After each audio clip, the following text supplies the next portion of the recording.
오늘 하나님을 예배하러 이 자리에 나오신 여러분들 환영하고 축복합니다. 정말 하나님 아버지의 은혜로만 우리가 예배 드릴 수 있음을 우리가 항상 기억했으면 좋겠습니다. 우리 시간에 먼저 예배를 위해서 기도할 텐데, 하나님, 예배 드리는 것도 하나님 아버지의 은혜가 아니면 할 수 없음을 고백합니다. 우리 예배의 주인 되어 주시고 하나님 이끌어 주시고 나에게 임재하여 주시옵소서. 내가 바라고 원하는 것들을 듣고 고백하는 것이 아니라 하나님께서 원하시는 것들을 듣고 그렇게 고백하길 원합니다. 우리 이러한 마음으로 함께 기도하며 나아갑시다.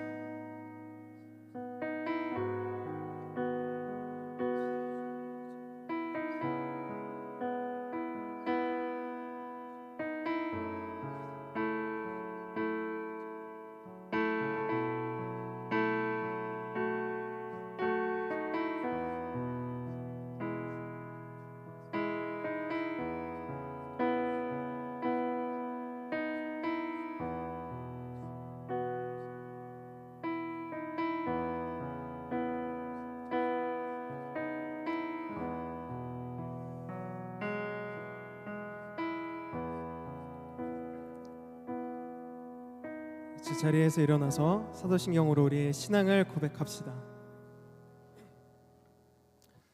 전능하사 천지를 만드신 하나님 아버지를 내가 믿사오며 그 외아들 우리 주 예수 그리스도를 믿사오니 이는 성령으로 잉태하사 동정녀 마리아에게 낳으시고 본디오 빌라도에게 고난을 받으사 십자가에 못 박혀 죽으시고 장사한 지 사흘 만에 죽은 자 가운데서 다시 살아나시며 하늘에 오르사 전능하신 하나님 우편에 앉아 계시다가 저리로서 산자와 죽은 자를 심판하러 오시리라.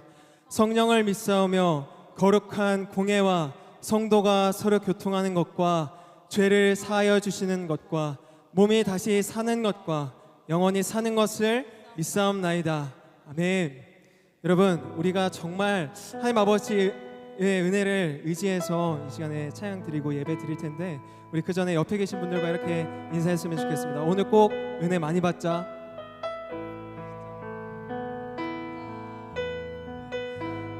우리가 이 자리에 모여 예배 드리고 찬양하는 이유는 오직 주님을 높이는 것입니다. 여러분 동의하십니까?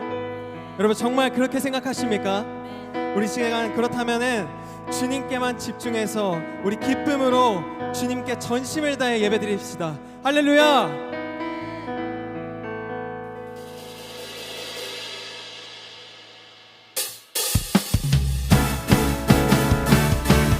영광받기 합당하신 하나님을 찬양합니다. 주님만이 우리의 찬양의 이유 되십니다. 아멘. 1, 2, 3, 8.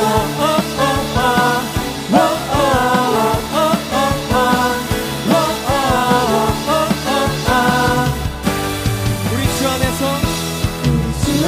노래하며 주의 이름 찬양해 감사로 그 문에 들어가 주 이름 송축하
것 주를 바랄 때 주의 능력 또 영광 은혜와 자비도 찬양하며 춤추세 마음은 열어 주가 자유케 하리 주의 이름 찬양해 높이 계신 주님께 우리 여기 모인 이유 우리 마음 모아 주님을 가지고 높이 계신 주님께 우리 여기 모인 이유 우리 마음 모아 주님을 높이소 높이 계신 주님께 높이 계신 주님께 높이 계신 주님께 높이 계신 주님께 높이 계신 주님께 높이 계신 주님께 높이 계신 주님께 Jesus my only King 할렐루야 예.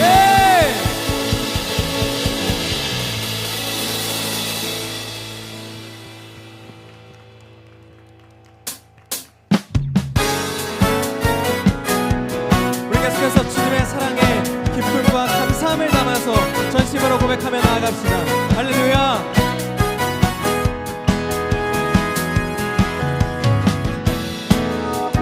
눈부시는 저 하늘 넘어 내게 주어진 주님의 사랑 깊어져가네 나의 마음에 나 어둠에 변함없는 그 사랑 내 안에 기쁨의 노래 멈출 수가 없네 주님의 사랑 바람에 실리는 내게 찾아와 그 사랑에 향기가 내 맘 같게 주님의 은혜 굽이쳐 흐르며 내게 다가와 그 사랑에 열매로 내 맘 채우네 우리 처음부터 고백할 때 주님께 우리의 몸을 한번 사용해서 찬양 올려드려 볼까요? 눈부신 햇살 눈부신 햇살 저 하늘 넘어 내게 주어진 주님의 사랑 깊어져가네 나의 마음에 나 어둠에 변함없는 그 사랑 여러분 믿으십니까? 내 안에 기쁨의 노래 멈출 수가 없네 주님의 사랑 바람에 실리는 내게 찾아와 그 사랑에 향기가 내 맘 가득해 주님의 은혜 굽이쳐 흐르며 내게 다가와 그 사랑에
열매로 그 사랑의 열매로 내맘 채우네 그 사랑의 열매 그 사랑의 열매로 내맘 채우네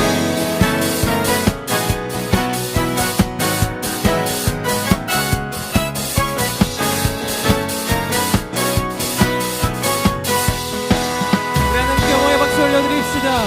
네, 영광 받아 주시옵소서. 주님을 찬양합니다. 네, 여러분 정말 그렇습니다. 우리가 찬양하는 이유, 또 우리가 찬양할 수 있는 이유는 오직 주님의 은혜 덕분입니다. 우리가 잘나서 우리가 하나님을 믿겠다고 믿는 것이 아니라 정말 하나님께서 우리에게 한없는 사랑을 주셨기 때문에, 은혜를 주셨기 때문에 우리가 이렇게 찬양하고 하나님 믿으며 살아갈 수 있는 줄로 믿습니다. 우리 시간에 계속해서 그 예수님의 보혈을 찬양하며 나아갑시다.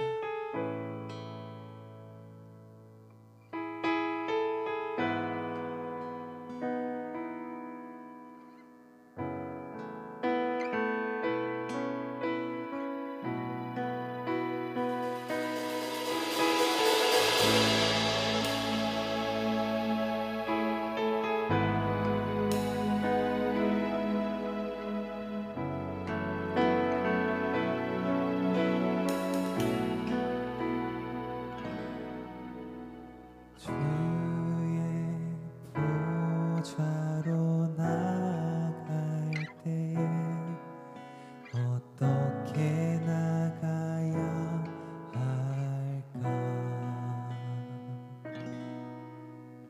나를 구원한 주의 십자가, 그것을 믿으며 가네. 주의 보좌로 나갈 때 나 여전히 부족하나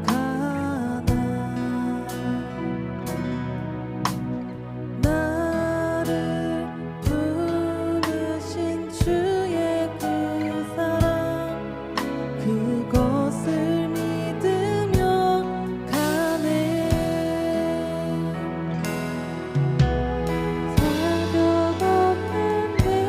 내 힘이 아닌 오직 예수님의 보혈로 오직 예수님의 보혈로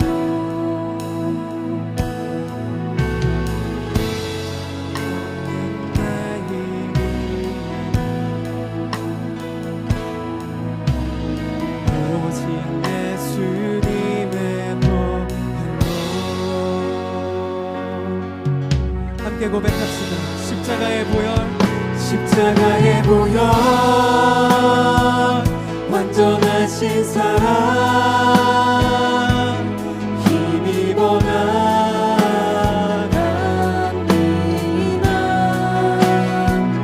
십자가의 보혈, 완전하신 사랑 힘입어 예배합니다. 처음부터 다시 고백합시다. 주의 보좌로 나아갈 때 주의 보좌로 나갈 나는 때 여전히 부족합니다. 나 여전히 부족하나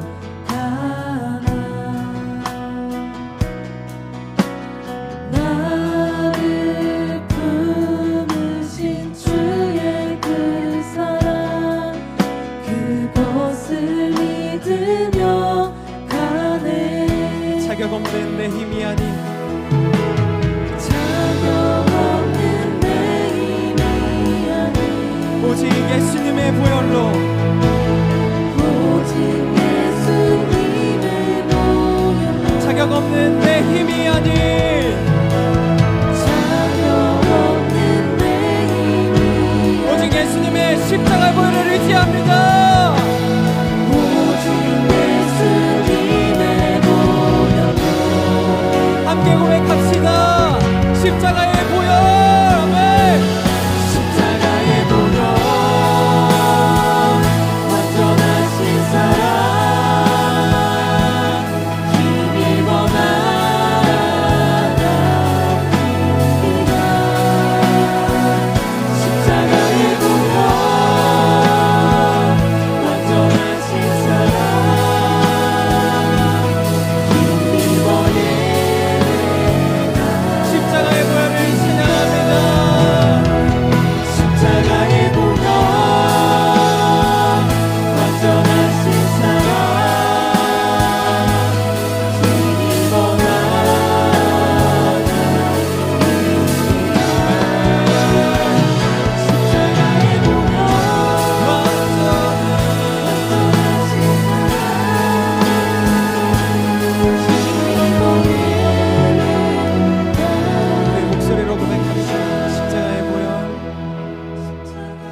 완전하신 사랑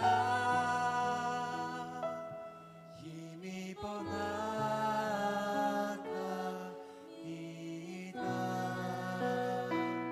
십자가의 보혈 완전하신 사랑 힘입어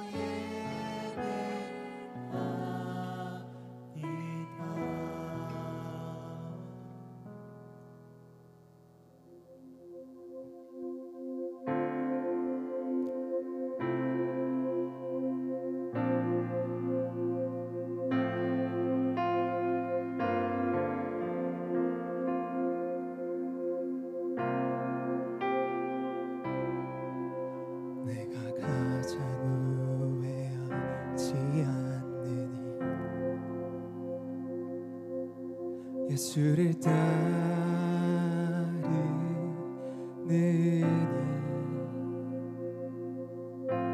내 금을 버리고 내 사람들 뒤로 하고 나를 부르신 주님과 동행하느니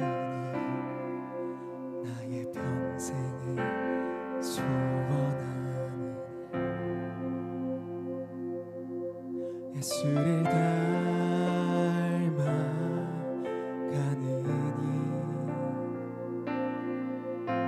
굳은 마음 제시고 사랑을 가르치신 나의 예수님을 사랑하느니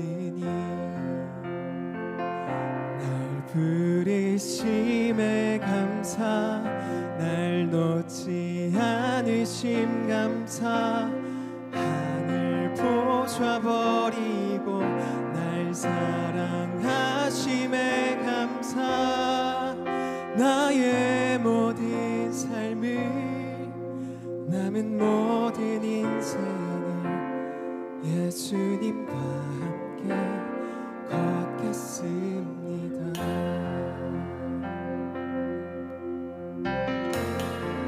내가 가장 후회하지 않는 내가 가장 후회하지 않는 이유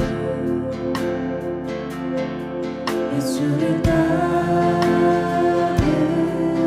따르느니 내 금을 버리고 내 사람들 뒤로 하고 나를 부르신 주님과 동행하느니 나의 평생에 소원하느니 예수를 닮아가느니 굳은 마음 제하시고 사랑을 가르치신 나의 예수님을 사랑하느니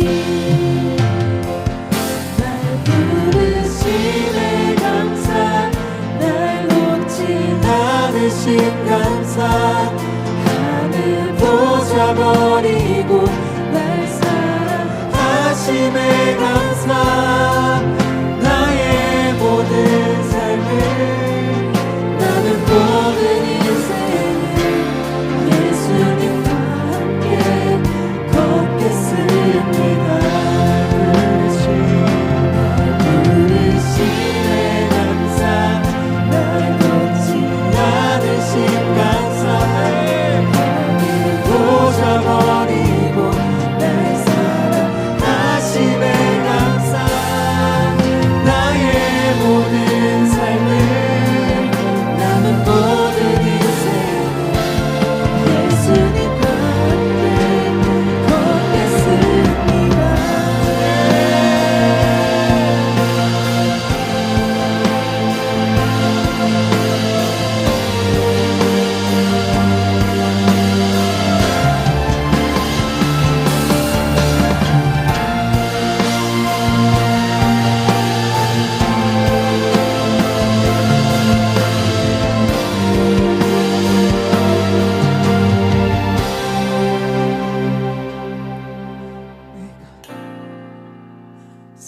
사랑하느냐.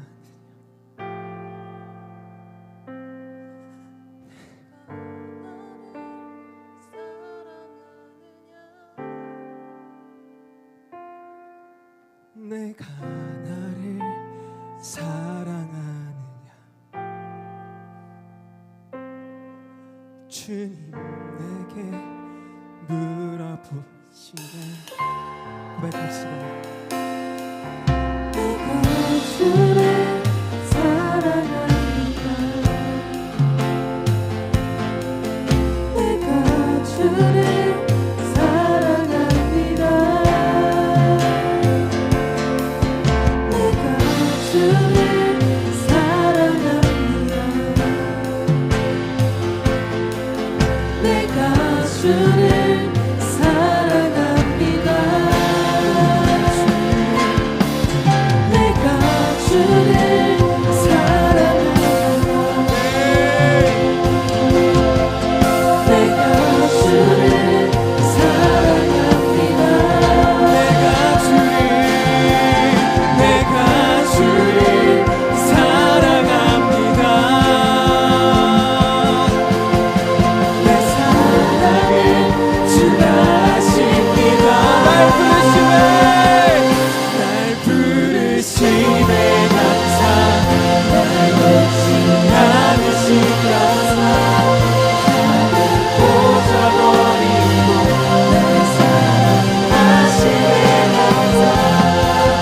나의 모든 삶을 남은 모든 인생을 예수님 품에 걷겠습니다. 날 부르심에 감사. 부르심에 감사.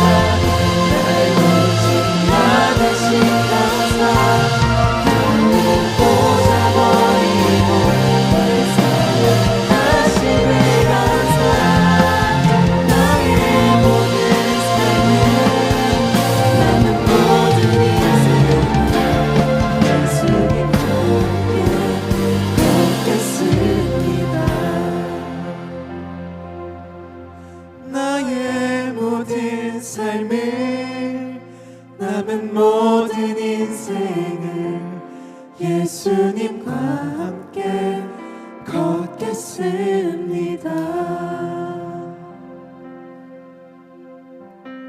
우리가 주님을 사랑하지 않을 때 주님은 우리를 사랑하셨고, 우리가 주님을 사랑한다 고백하면서 그렇게 살지 못했을 때도 하나님은 우리를 계속해서 사랑하셨습니다.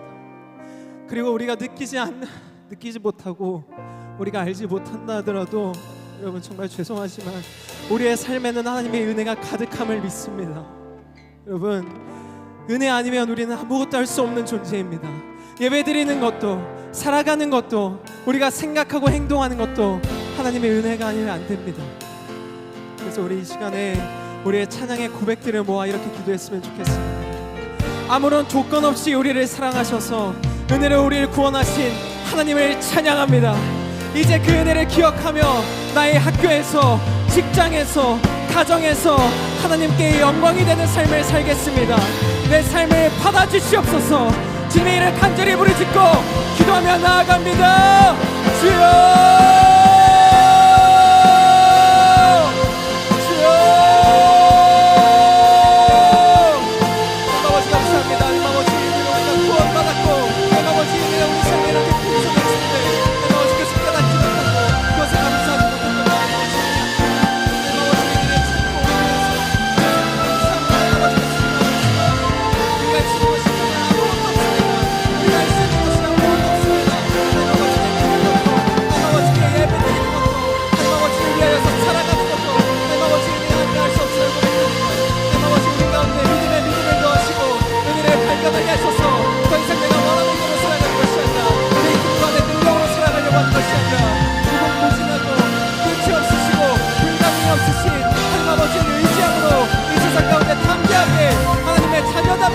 예수님의 제자답게 살아갈 수 있는 은혜를 부어 주시옵소서. 주여, 할아버지 앞에 충분합니다. 우리에게 그런 믿음이 있기를 원합니다. 할아버지, 우리가 세상을 살아가면서 무엇을 바라보고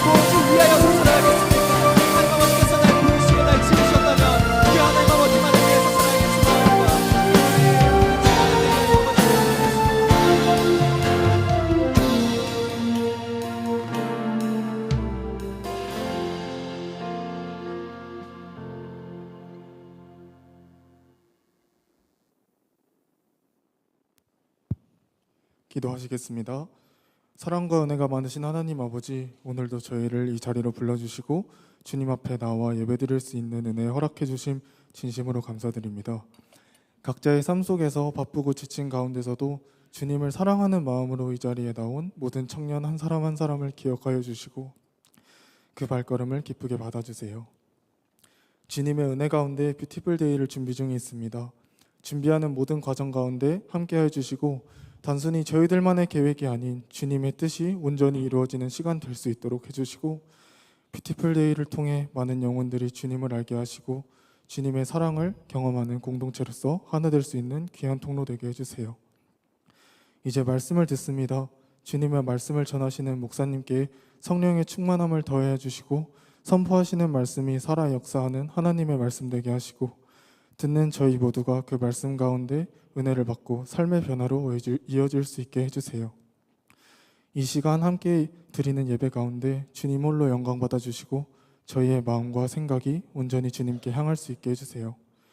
또한 우리 청년부 모든 지체들이 자신의 삶 속에서 주님을 더욱 믿고 자신을 내어주며 오직 주님으로만 가득 채워지는 삶 살게 하시고 서로를 사랑으로 섬기며 격려하는 공동체 될 수 있게 해주세요. 주님 사랑합니다. 주님 감사합니다. 이 모든 말씀 우리를 구원하신 예수 그리스도의 이름으로 기도드립니다. 아멘.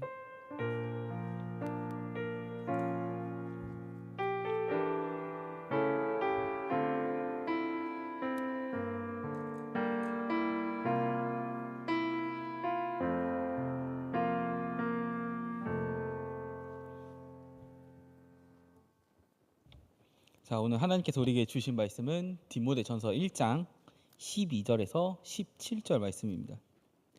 디모데전서 1장 12절에서 17절 말씀입니다. 자, 우리 12절에서 17절 말씀을 교독하면서 읽고요. 마지막 17절은 우리 함께 말씀을 읽겠습니다. 제가 먼저 말씀 읽겠습니다. 나를 능하게 하신 그리스도 예수 우리 주께 내가 감사함은 나를 충성되이 여겨 내게 직분을 맡기심이니. 내가 전에는 비방자요 박해자요 폭행자였으나 도리어 긍휼을 입은 것은 내가 믿지 아니할 때에 알지 못하고 행하였음이라. 우리 주의 은혜가 그리스도 예수 안에 있는 믿음과 사랑과 함께 넘치도록 풍성하였도다. 빛보다 모든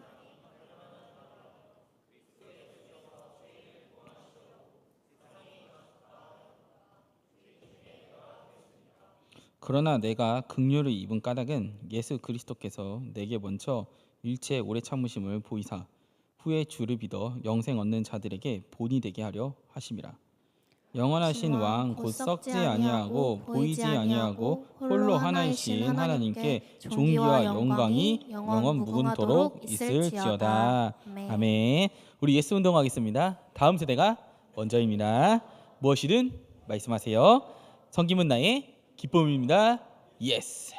자, 우리 오늘은 디모데전서 1장 12절에서 17절 말씀으로 은혜의 표준 모델이라는 제목으로 하나님 말씀을 나누어 보겠습니다. 우리 은혜의 표준 모델, 우리 표준 모델이라는 거는 어떻게 해요? 우리 난이도가 높은 사람을 표준 모델로 삼을까요? 아니면은 난이도가 괜찮은 사람을 표준 모델로 삼을까요? 뭔가 나를 따라해 하고 이렇게 모델을 세워놓잖아요, 맞죠? 그러면 따라할 수 있는 사람을 세워놓을까요? 아니면 따라하지 못할 사람을 세워놓을까요? 따라할 수 있는 사람을 세워놓죠. 사도 바울은요, 자신을 은혜 표준 본을 세우기 위해서 자신을 세웠다고 하는데 어떻게 해요? 사도 바울 이렇게 타이틀만 보면 어떻게 해요? 야, 내가 저 사람 어떻게 따라할 수 있겠어? 라는 생각 많이 들지 않겠습니까? 보면은 신약 성경의 서신서에 많은 서신서를 누가 썼어요? 사도 바울이 썼잖아요. 내가 어떻게 저렇게 하지? 저 사람이 표준 모델이라고 하는 거는 기만인가? 아니면 아무나 할 수 없다는 건가? 이렇게 생각할 수도 있는데 오늘 말씀을 들어보면 전혀 그게 아니라는 것을 알 수 있습니다. 우리 이런 생각을 한 번쯤은 좀 해보지 않았을까요? 나는 좀 괜찮은 사람인데 그래도 내가 저 사람보다는 낫지. 진짜 많이 해봤습니다. 어디서 많이 해보냐? 조기축구에서 많이 해봤어요. 아니, 지금 조기축구 말고 조기축구는 제가 가장 낮은 자입니다. 하지만 우리 그 조기축구는 약간 경쟁이 심하기 때문에 제가 좀 실수하죠? 그럼 속으로 뭐라 생각하냐? 그래도 내가 쟤보다는 좀 나은 것 같은데? 제 쪽에서 골이 먹혀요. 이거는 골키퍼가 못 막은 거야. 내가 제보한다. 그런 생각 제가 조기 축구에서 많이 하거든요. 어떻게 우리 그런 생각들 많이 하십니까? 인간이라면 할 수 있는 겁니다. 혹은 반대로 나는 왜 이렇게 부족하지? 나는 여기에 자격이 없는 건가? 이렇게 우리는요 자기 의와 자기 혐오 그 사이를 왔다 갔다 하기도 합니다. 자, 이러한 시점에서 교회는요 어떤 사람들이 오고 모여 있는 곳일까요? 요즘 사람들은요 교회 하면 이런 생각을 떠오르기도 합니다. 착한 사람들이 가는 곳, 그리고 문제 없는 사람들이 가는 곳, 그리고 어느 정도 괜찮은 사람들이 가는 곳. 여기에 동의 안 할 수도 있어요. 왜냐하면은 요즘 교회가 뭐 어쩌고저쩌고 막 욕 많이 하잖아요. 왜 욕을 하겠습니까? 교회는 착한 사람들이 가야 되는 거고 문제 없는 사람들이 가야 되고 어느 정도 괜찮은 사람들이 모여 있어야 하는데, 그 교회에서 문제가 터진다는 거는 자기의 생각과 벗어난 사람들이 있으니까 어떻게 해요? 욕을 하는 거죠. 교회 다니는 사람이 그러는 거냐? 그런 이야기요. 그러니까 요즘 사람들은 이렇게 보기도 한다는 게 저는 맞는 말인 것 같아요. 착한 사람들이 가는 곳, 문제 없는 사람들이 가는 곳, 어느 정도 괜찮은 사람들이 가는 곳이다. 자, 근데 이러한 생각은요 서로를 볼 때 어떻게 서로를 보게 할 것 같습니까? 바로 정죄하는 시선으로 보게 되는 겁니다. 우리 믿지 않는 사람들이 우리 친구가 저를, 제가 목사라는 타이틀을 알고 있잖아요. 저 동네에서 이제 저기 양천구 원래 있던 형님들하고 조기 축구를 할 때 아니 뭐 반칙하면은 제가 모르고 지나갈 수도 있잖아요. 제가 반칙하지도 모르는데. 근데 꼭 저한테 뭐라 그러냐, 야 목사가 반칙하고 그냥 넘어간다 뭐 이런단 말이에요. 이게 뭐 정죄는 아니고 장난으로 하는 말이겠지만 하여튼 이게 그렇잖아요. 정죄하는 시선으로 바라보게 된단 말이에요. 그러면 안 된다고 생각하기 때문에. 반대로 나는 아직 교회 갈 정도는 아니야, 좀 더 나아지면 가야지, 이런 생각도 하게 돼요. 이러한 생각은 역설적으로 스스로 어떤 생각을 하게 하는 거냐, 자기 의를 가지고 교회를 오려는 모습입니다. 그러면은 성경에서는 교회를, 예수 믿는 사람은 어떤 사람이 예수를 믿는 걸까요? 우리 영상 한번 볼까요? 영상. 위대한 이방인의 선교사 사도 바울은 회심하기 전 자신의 모습을 비방자요, 박해자요, 폭행자였다고 고백합니다. 바울만 그랬을까요? 성 어거스틴은 진리와 쾌락을 쫓아 방황하던 상태였으나 일그라는 음성을 듣고 성경을 읽기 시작하여 회심하였다. 그리고 그의 저서와 신학적 사상들은 후에 기독교계에 큰 영향을 미쳤다. 노예 무역선의 선장이던 존 뉴턴, 폭풍 속에서 죽음에 직면하여 하나님을 부르짖으며 회심하였다. 그 후 목사가 되고 전 세계인의 찬송가 어메이징 그레이스를 작사하였다. 철저한 무신론자에서 20세기 최고의 기독교 변증론자가 된 C.S. 루이스, 나니아 연대기, 스크루테이프의 편지 등과 같은 많은 출판물을 통해 대중들이 기독교의 기본 교리를 쉽게 이해하도록 해주었다. 1907년 평양 대부흥 운동을 이끌었던 일선주 목사는 소위 말하는 도사라고 불릴 만큼 도교와 선도에 심취했었던 사람이었으며, 지성에서 영성으로 나는 화두를 이끌어낸 한국의 대표 지성인 이어령 교수 또한 전에는 철저한 무신론자였다. 바울이 회심했던 것처럼 예수로 인한 변화는 지금도 계속되고 있다. 네, 어떻습니까? 교회는 어떤 곳인 것 같습니까? 완벽한, 완성된, 어느 정도 자격이 있는 사람들이 오는 것 같습니까? 아닙니다. 교회는요 가장 거룩한 공동체이면서 동시에 여전히 죄를 가진 사람들이 모여 있는 곳입니다. 그 죄를 가진 사람들이 교회에 와서 변화되는 거예요.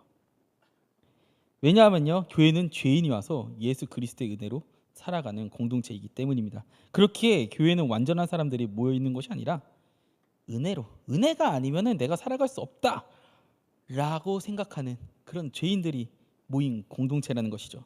그래서 사도 바울은요 자신을 이렇게 고백합니다. 나는 죄인 중에 가장 괴수입니다. 이게 무슨 말일까요? 초대 교회의 리더였고 복음을 전한 사도였던 그 사람이 자기를 향해 나는 최악입니다 이렇게 얘기합니다. 이게 도대체 무슨 의미일까요? 오늘 본문을 통해서 이 고백의 의미 한번 알아가 보도록 하겠습니다.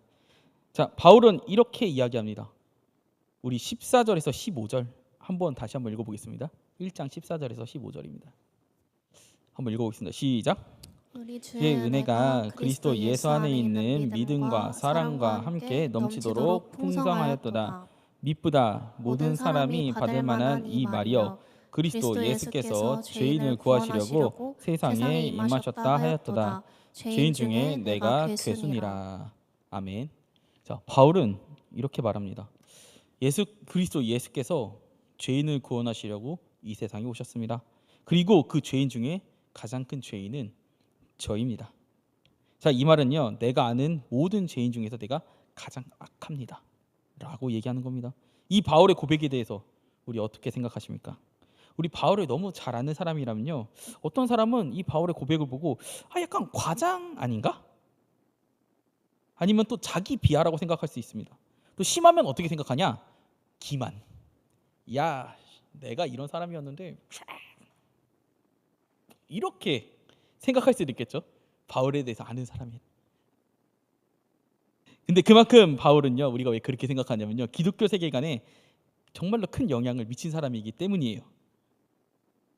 근데 바울은요, 단편적으로 오늘 말씀에서만 이런 고백을 했다면요, 바울이 쓴 고백을 했다면 그럴 수도 있겠다라고 생각할 수도 있겠지만, 우리 바울이 쓴 서신서들을 보면요, 자기가 죄인 중에 최악이었다고 고백하는 이 고백은요, 곳곳에서 찾아볼 수 있습니다. 우리 첫 번째 자료 한번 보여주실까요?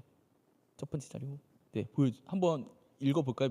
밑에 사도 중에 이거 하얀 글씨만요. 한번 읽어보겠습니다. 시작. 사도 중에 지극히 작은 자, 모든 성도 중에 지극히 작은 자보다 더 작은 자, 죄인 중에 내가 괴순이라. 그리고 이거하고 플러스 헤롯 앞에서도, 사도행전 26장에 헤롯 앞에서도 뭐라 그러냐?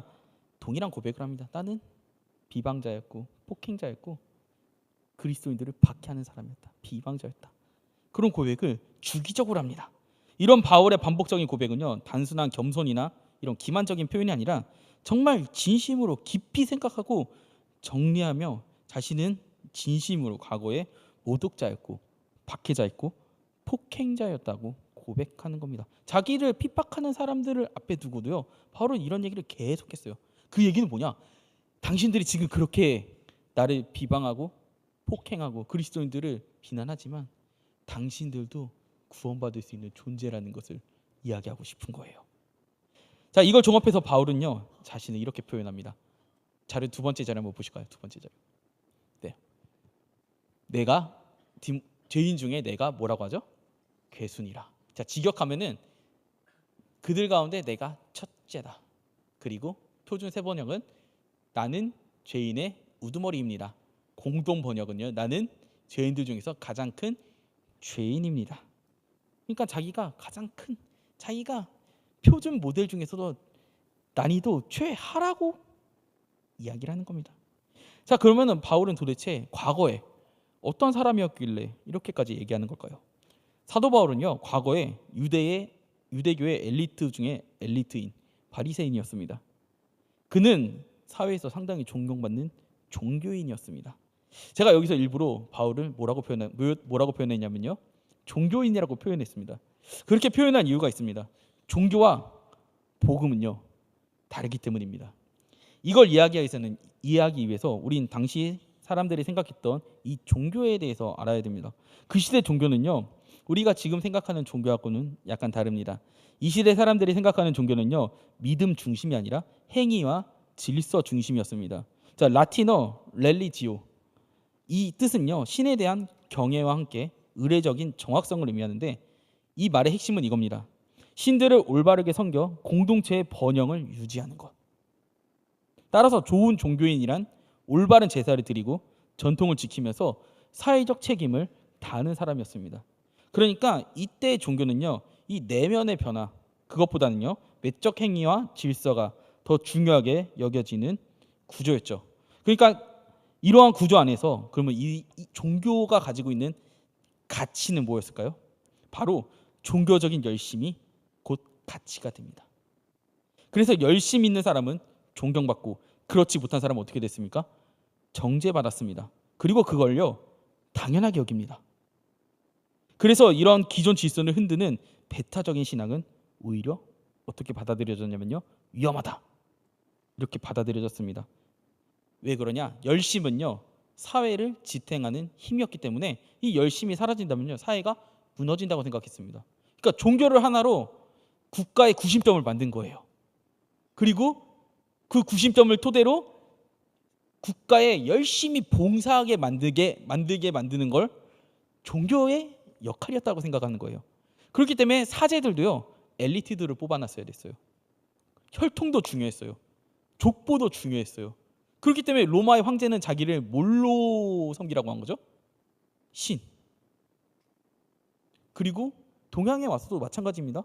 황제의 의미가 뭡니까? 천자. 천자는 뭡니까? 하늘의 후손.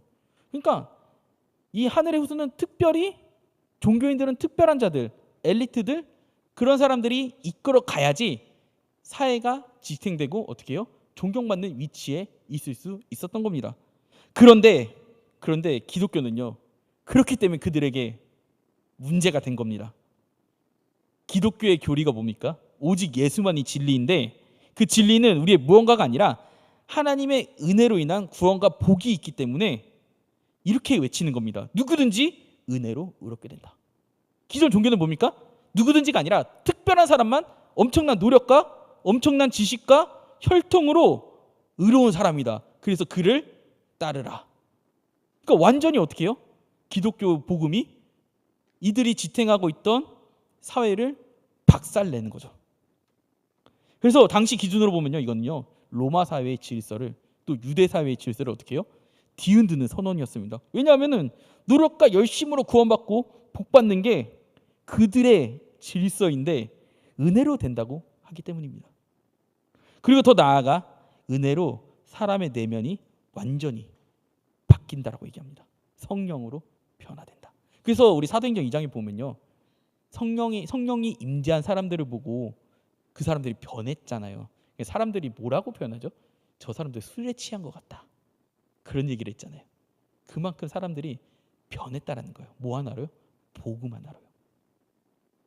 그래서 이 그리스도인들의 성향은요, 로마의 박해에 핑계가 됩니다. 로마의 대화재 이후에 로마가 한번 대화재가 났잖아요. 네로 시대에.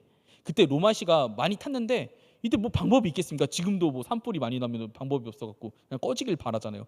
그러면 이들이 할 수 있는 게 뭡니까? 공동체를 위해서 신전에 모여서 기도하는 것밖에 없어요. 근데 기독교인들이 거기 있었을까요? 없잖아요. 그 우상 숭배잖아요. 거기 없었어요. 그러니까 이들이 뭐라 그래요? 종교의 의미는 공동체인데 공동체를 생각하지 않는 저 공동체, 그러면은 지탄받아야 된다, 배제당해야 된다고 생각한 거예요. 네로는 그걸 보고 자기에게 쏟아질 이 비난을 어떻게 해요? 기독교인들에게 부은 겁니다. 그래서 뭐가 시작된 거예요? 박해가 시작된 거예요. 네로가 불을 껐을까요? 끌려고 노력했을까요? 안 했을까요? 노력했습니다. 이거 뭐 이제 뭐 야사에 뭐 이제 그거 노마시가 타는 모습을 보고 막 음악을 즐겼다고 하는데 그거는 거짓말이고, 그거는 야사고요. 네로 열심히 불 껐는데 불이 안 꺼지는 거 어떡해요? 근데 원망은 자기가 받으니까 자기 나름은 억울한 거죠. 자, 그래서 사도 바울은요, 은혜로 내면이 완전히 바뀐다. 나의 성령으로 새롭게 된다. 그게 은혜가 없으면 되지 않는다라고 이야기를 하는 겁니다. 자, 이 은혜에 대해서 사도 바울은 12절에서 이렇게 얘기합니다. 나를 능하게 하신 예수 그리스도 우리 주께 내가 감사함은 이라고 합니다. 여기서 능하게 하신다는 표현은요, 어떤 사명을 수행할 수 있도록 자격을 부여하고 내적으로 변화시켰다는 의미입니다. 이 말은요, 사도 바울 자신의 사도직이 조건이나 공로가 아니라 전적으로 그리스도의 주권적 은혜에 근거한 것이라고 이야기를 한 겁니다. 이어서 충성되게 여겨 내게 직분을 맡기심이니 이렇게 이야기합니다. 여기서 충성되게 여겼다는 것은요, 바울이 원래부터 충성된 사람이 아니라 그리스도께서 그를 그렇게 간주하시고 새롭게 세우셔서 그에게 주어진 복음 사역이 누구도 아닌 하나님께로부터 위임된 책임임을 강조합니다. 그래서 하나님은요, 우리의 어떠함을 보고 이 자리로 부른 게 아니에요. 우리의 어떠함을 보고 섬김의 자리로 부른 게 아니에요. 그냥 하나님께서 은혜로 우리를 부르신 겁니다. 그리고 그 은혜로 우리를 그 자리에 맞는 사람으로 만들어 가시는 겁니다. 근데 그 기다림과 인내는요, 길어요. 하나님의 인내와 기다림이요, 우리를 끊임없이 평생 동안 설득해 가시는 과정이 우리가 섬기면서 은혜를 누리는 그 과정, 깨닫고 누리는 과정이라고 이야기를 하고 싶습니다. 그렇게 바울이 말하는 이 믿는 자는요, 일반 종교와는 개념이 전혀 다릅니다. 디모데전서 1장 5절에서 청결한 마음과 선한 양심과 거짓없는 믿음이 강조되는데요. 이는 종교적 행위가 아니라 존재의 변화를 요구하는 겁니다. 종교적 행위는요, 존재의 변화가 일어나지 않는다는 거예요. 종교적 행위가 있어야지 복을 받고 종교적 행위가 있어야지 우리가 은혜를 받는다. 이 공식이 아니라 하나님이 우리를 만나주셨기 때문에 우리가 변화된다. 이걸 얘기하고 싶은 거예요. 그래서 바울은요, 자기를 뭐라고 하냐? 하나님 만나기 이전에 나는 비방자고 박해자고 폭행자다. 이렇게 이야기하는 겁니다. 비방자는요, 하나님을 모독하는 자. 박해자는 공동체를 조직적으로 공격하는 자. 폭행자는 물리적 강압을 행사하는 그런 자를 이야기하는 겁니다. 그러나 이러한 상태에도 불구하고 그는요, 긍휼을 입었다라고 얘기합니다.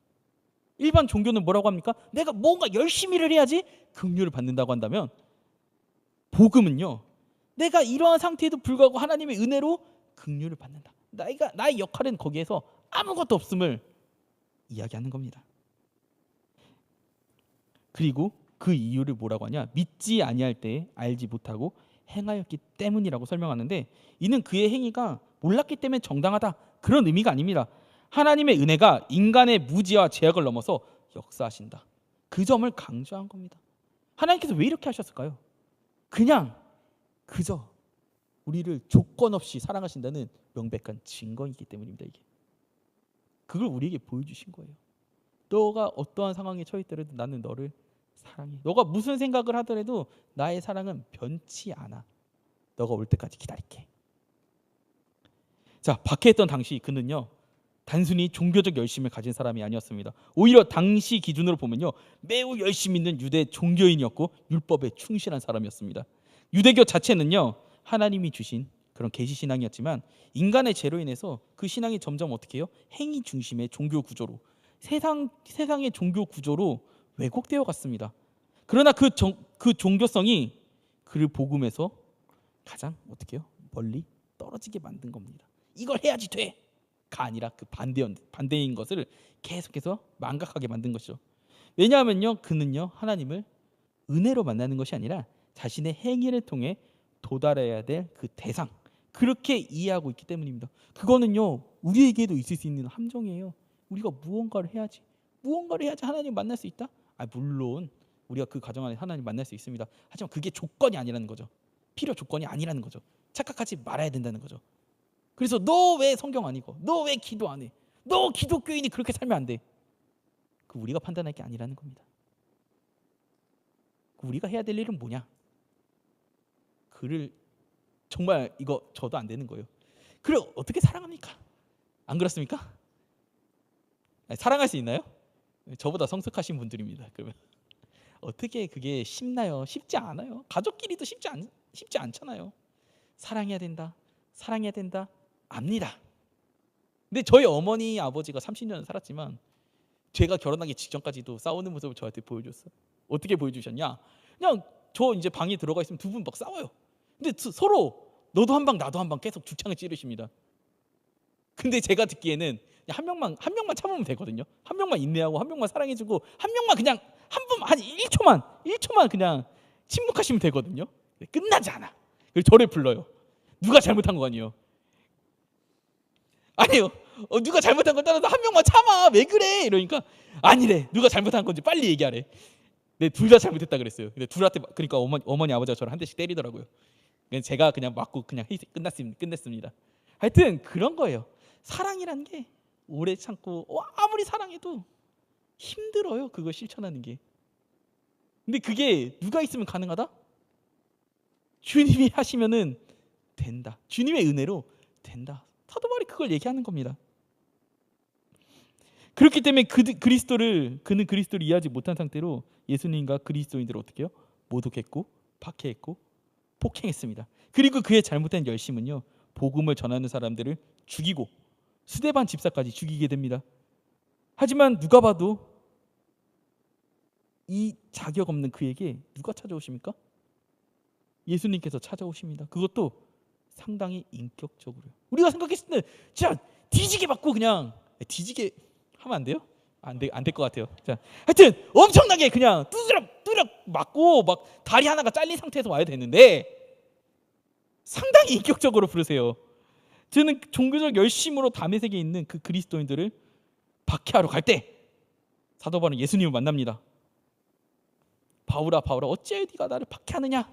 아니, 당신 누구십니까? 네가 박해하는 예수니라. 바울은 그때 할 말을 잃었어요. 할 말을 잃지 않았겠죠. 속으로 이렇게 생각했을 겁니다. 예수님이 인정하고 싶지 않았을 거예요. 왜? 그의 상식에 율법에 보면요, 나무에 달려 죽은 사람은요 하나님의 저주를 받았다고 하는데, 그 하나님의 저주를 받은 자가 메시아가 된다는 것은 너무 상식 밖이었습니다. 제가 왜 나무라고 표현해요? 나무 십자가 뭘로 만듭니까? 나무로 만든 겁니다. 그러니까 대제사장들의 계획이 있는 거예요. 이 사람을 메시아로 인정하기 싫으니까 저주 달린 나무에 달아갖고 죽인 거예요. 되게 치밀하지만 멍청한 계획이었어요, 그게. 자, 그래서 인정하고 싶지 않아요. 근데 그는요 간과하는 게 있었습니다. 예수님은요 자기 자신의 죄 때문에 나무에 달린 게 아니라 우리의 죄 때문에 대신해서 저주받았다는 그 사실입니다. 근데 계속해서 기도했습니다. 마음이 정리될 때쯤에 하나님께서 그에게 누구를 보내주십니까? 아나니아를 보내주십니다. 그리고 그는 복음을 받아들이고 그리스도인이 됩니다. 우리 세 번째 자료도 한번 볼까요? 세 번째 자료 한번 보여주세요. 자, 한번 읽어보겠습니다. 시작. 그리스도 예수께서는 죄인을 구원하시기 위해 오셨고 바울 자신은 그 자비가 얼마나 크고 오래 참으시는지를 보여주는 대표적 증거다. 이 바울의 회신 가족을 보면요, 하나님께서 그냥 자기를 보여주신 다음에 단발 빡 이렇게 했으면 됐어요. 그러면 한 방에 돌아왔겠죠. 근데 그렇게 하시지 않았어요. 기다리셨어요. 그가 마음이 설득되어지고 진정되고 그리고 누구를 만날 수 있는 여력이 있을 때까지 기다려 주신 겁니다. 그때 누구를 보낸 거예요? 아나니아를 보내시고 공동체로 부르신 거예요. 아니, 얼마나 인격적이세요. 진짜 우리 마음 같으면 아까 제가 말씀드렸듯이 그냥 저기 산에 올라가고 통나무 하나 구한 다음에 진짜 엎드려 받쳐 시킨 다음에 그 통나무를 그냥 막, 옛날 우리 학교 선생님들 생각나요. 하여튼 그럼 그렇게라도 하는 게 우리 마음이 시원할 텐데 하나님 그렇게 하시지 않았다라는 것이죠. 그래서 사도 바울은 이렇게 고백합니다. 14절 말씀 함께 읽어볼까요? 읽어보겠습니다. 시작.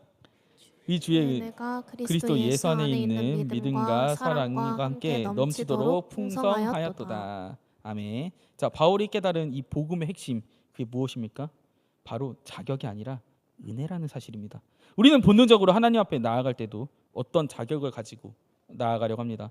이 정도는 해야지 하나님께 인정받을 수 있지 않을까? 이 정도는 되어야지 내가 교회 다닐 수 있는 게 아닐까라는 그 생각이 우리 안에 어떻게 해요? 자연스럽게 자리 잡는 경우가 있습니다.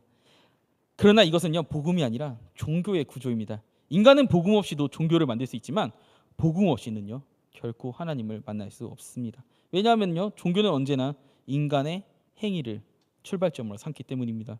그러나 복음은요 완전히 다릅니다. 그래서 바울은 얘기합니다. 우리 주의 은혜가 넘치도록 풍성하였다. 우리 주의 은혜가 넘치도록 풍성했기 때문에 죄인된 우리를 하나님께서 어떻게 해요? 이 자리에 부르신 겁니다. 여기서 중요한 것은 바울이 무엇을 했느냐가 아니라 하나님께서 무엇을 베푸셨냐입니다. 바울은 교회를 세운 사람이기 이전에 교회를 무너뜨리던 사람이었습니다. 그는 복음을 전하기 전에 복음을 핍박하던 사람이었습니다. 그럼에도 불구하고 하나님은 그의 자격을 보신 것이 아니라 그에게 은혜를 부으셨습니다. 우리는 여기서 중요한 질문을 하나 던져야 됩니다. 하나님은 바울을 왜 구원하셨습니까?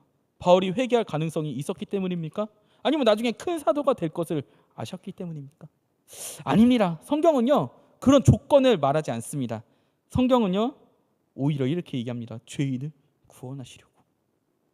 다시 말해 구원의 이유는요 인간에게 있는 것이 아니라 하나님에게 있는 것입니다. 이 지점에서 우리는 종교와 복음의 결정적인 차이를 보게 됩니다. 종교는요 내가 준비되면 하나님이 받으신다 라고 주장합니다. 그러나 복음은요 하나님이 먼저 받아주셨기 때문에 내가 변화된다 라고 합니다. 종교는요 조건을 요구하지만 복음은 이미 주신 은혜를 깨닫게 하시고 누리게 하십니다. 종교는요 사람을 어떻게 해요? 비교하게 하지만 복음은요 사람을 어떻게 해요? 겸손하게 합니다. 이 겸손은요 자신들을 박해한 이 초대교회 공동체가 누구를 용서하게 합니까?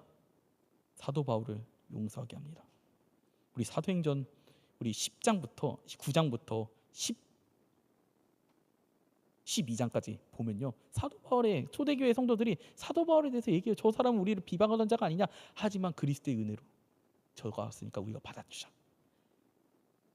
자신들을 왜 이들이 그렇게 생각했을까요? 주님께서도 우리를 용서하셨으니까 우리도 저를 용서하자. 그러한 결단이 있었기 때문입니다. 그래서 바울은요, 자신을 돌아볼수록 어떻게 해요? 더 낮아질 수밖에 없습니다. 왜? 저들이 나보다 낫다라고 생각하기 때문입니다. 그는 시간이 지날수록 나는 그래도 괜찮은 사람이다 이렇게 이야기하지 않았습니다. 그는 점점 더 자기를 낮춥니다. 나는 죄인 중에 괴수다 이렇게까지 고백을 하는 겁니다. 왜냐하면요, 은혜를 깊이 알수록 자신의 실체가 어떻게 해요? 더 분명하게 보이기 때문입니다. 우리 네 번째 자료 한번 보여주실까요? 자, 네 번째 자 한번 읽어보겠습니다. 바울의 변화.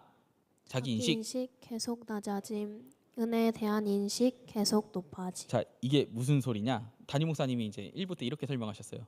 자, 자기 인식. 내가 하나님이 없으면요, 계속 어떻게 해요? 난 하나님이 없으면 안 된다라는 생각 때문에 자꾸 자기가 낮아집니다. 그럼 그 낮아진 자리에 뭐가 채워집니까? 하나님의 은혜가 채워지는 겁니다. 그래서 내가 계속 높아진다라고 표현을 하는 거예요. 반대로 내가 계속 높아져요. 그럼 하나님의 은혜가 들어올 자리가 어떻게 해요? 점점 작아집니다. 이게 내가 높아짐이 끝까지 차면 어떻게 됩니까? 이젠 내가 은혜를 뿌리는 존재가 되는 겁니다. 그런 사람들이 누굽니까? 이단입니다. 이단. 은혜는 자기가 교주가 돼서 은혜를 뿌리잖아요. 자, 그 다음 한번 보여주실까요? 다섯 번째. 자, 한번 읽어보겠습니다. 시작. 나는 최악이다. 그러므로 내가 최악이기 때문에 나는 최고이다. 자, 그 다음 자료도 한번 보여주실까요? 아니에요. 그 전자를 보여주세요. 네. 자, 이게 무슨 소리냐면요, 내가 최악임을 깨닫는 순간 내 안에 교만과 자아가 무너지는 겁니다. 그때 비로소 인간의 노력이 아닌 하나님의 은혜가 들어올 공간이 생기기 때문에 내가 어떤 상태로 나아갈 수 있다? 최고의 상태로 나아갈 수 있다는 그런 이야기입니다. 이로 보았을 때 우리가 교회에 나올 수 있는 이유는 무엇이라고 생각하십니까? 우리가 교회에 나오는 이유는요, 자격이 있기 때문이 아닙니다. 그렇기 때문이 아닙니다. 오히려 자격이 없기 때문에 주님께서 이 교회로 부르시는 겁니다. 우리가 예배하는 이유는요, 하나님께 보여드릴 것이 있기 때문이 아니라 하나님께서 이미 우리를 사랑하셔서 이 자리에 있다는 그 사실 때문입니다. 우리가 신앙생활을 하는 이유는 하나님께 인정받기 위해서가 아니라 우리가 이미 은혜로 받아들여졌기 때문입니다. 그러므로 우리는 더 이상 자기 의와 자기 혐오 사이에서 흔들릴 필요가 없습니다. 왜냐하면 기준은 우리가 아닙니다. 우리가 아니라 우리를 위해 십자가를 지신 예수 그리스도이기 때문에 우리는 자격이 있는 겁니다. 예수 그리스도의 공로로 이 자리에 우리가 있을 수 있는 겁니다. 그렇게 우리가 이 복음을 붙드는 순간 비로소 우리는 자유하게 된 겁니다. 이 왔다 갔다 하는 그 마음 속에서요. 또 그리스도의 공로하니까 또 우리 동생이 생각이 나네요. 제가 신대원을 들어갈 때 면접을 봐야 되잖아요. 제가 동생이 먼저 신대원을 들어갔으니까 물어봤어요. 교수님들한테 면접 볼 때 어떻게 하면 좋을까? 제 동생이 하는 말 뭐냐? 무슨 자격으로 신대원에 왔다고 생각합니까? 라고 물어봤을 때 우리 동생이 뭐라 그러냐면요, 예수 그리스도의 공로로 말미암아 이 자리에 왔다라고 얘기하라고 해서, 야, 그럼 잘리잖아. 맞는 말이지만 안 되잖아요. 하여튼 갑자기 생각이 났어요. 근데 맞는 말이죠. 예수 그리스도의 공로로 말미암아 내가 신학을 할 수 있습니다 라고 하는 게 맞는 말이지만 떨어지는 멘트예요. 네. 하여튼 그렇습니다. 제 동생도 참 괴짜예요. 네. 자, 이제 바울은요, 한 걸음 더 나아가서 하나님이 자신에게 베푸신 그 은혜의 성격을 설명합니다. 우리 디모데전서 1장 16절 말씀 함께 읽어보겠습니다. 읽어보겠습니다. 시작. 그러나 내가 긍휼을 입은 까닭은 예수 그리스도께서 내게 먼저 일체 오래 참으심을 보이사 후에 주를 믿어 영생 얻는 자들에게 본이 되게 하려 하심이라. 아멘. 자, 내가 긍휼을 입은 까닭은 예수 그리스도께서 내게 먼저 일체 오래 참으심을 보이사. 자, 여기서 핵심은요, 오래 참으심입니다. 하나님은요, 바울을 심판하지 않으시고 오래 참으셨습니다. 그리고 바울이 교회를 핍박할 때에도, 성도들을 끌어다 넘길 때에도 하나님은 그를 즉시 멸하지 않으셨습니다. 오히려 오래 참고 기다리셨습니다. 그리고 정해진 때에 부르셨습니다. 이것이 바로 하나님의 방식입니다. 우리는 종종 하나님의 은혜를 용서 정도로만 생각합니다. 그러나 성경이 말하는 은혜는요, 단순한 용서를 넘어섭니다. 하나님은 단지 우리의 죄를 덮어주시는 분이 아니라 우리를 어떻게 해요? 변화시키시는 분입니다. 어떻습니까? 바울은요, 박해자에서 무엇으로 바뀌었습니까? 사도로 바뀌었습니다. 이것은요, 인간의 결단으로 설명할 수 있는 그런 변화가 아닙니다. 하나님의 은혜가 만들어낸 그런 변화입니다. 자, 이 말씀이 우리에게 말해주는 것은 무엇일까요? 하나님께서 우리를 오래 참아주셨다면 우리도 다른 사람을 어떻게 해요? 오래 참아야 한다는 거예요. 제가 왜 이렇게 말을 떨었을까요? 저도 못하기 때문에. 감히 제가 어떻게 또 참으라고 얘기를 할 수 있겠습니까? 근데 주님은 또 그렇게 하라고 하시는 겁니다. 자, 하나님께서 우리를 용서하셨다면 우리도 용서해야 됩니다. 하나님이 우리를 사랑하셨다면 우리도 사랑해야 됩니다. 이것이 복음을 받아들인 사람의 삶입니다. 자, 우리 한번 생각해 볼까요? 담임 목사님이 새벽 기도 때 얘기했지만 분명히 이 교회 공동체에 누가 있었겠습니까? 스데반의 아내가, 가족들이 분명히 있었을 겁니다. 근데 왜 성경에 기록되지 않고 문제없이 넘어갔을까요? 용서했기 때문에. 용서했기 때문이에요. 이 말은요, 성령으로 인한 내면 변화 중에 주요하게 작동된 게 무엇이다? 공동체를, 지체를 향한, 죄인을 향한 사랑. 예수님의 그 사랑이 있었기 때문에 죄인인 나도 예수님을 사랑해 주셨는데 저 죄인인 저 지체를 나도 사랑해야 되지 않겠냐. 그러한 인식이 있었기 때문에 이런 인식에 대한 인식은요, 자신이 인식하게 만드는 용서는요, 사람을 어떻게 해요? 변화시키는 겁니다. 사람들 자기 잘못한 줄 알고 있어요. 하지만 자존심 때문에 잘못을 인정 안 할 때가 많습니다. 그렇기 때문에 사랑하면요, 그들이 무한해질 수밖에 없습니다. 이런 것도 얘기하니까 또 제 고등학교 때 일이 생각나는 거예요. 뭐 몇 번 들으신 분들도 있겠지만 제가 이제 친구하고 맞짱을 떴습니다. 맞짱을 떠가지고 뭐 이긴지 지지는 모르겠어요. 제가 졌을 수도 있고 이겼을 수도 있고 기억이 안 납니다.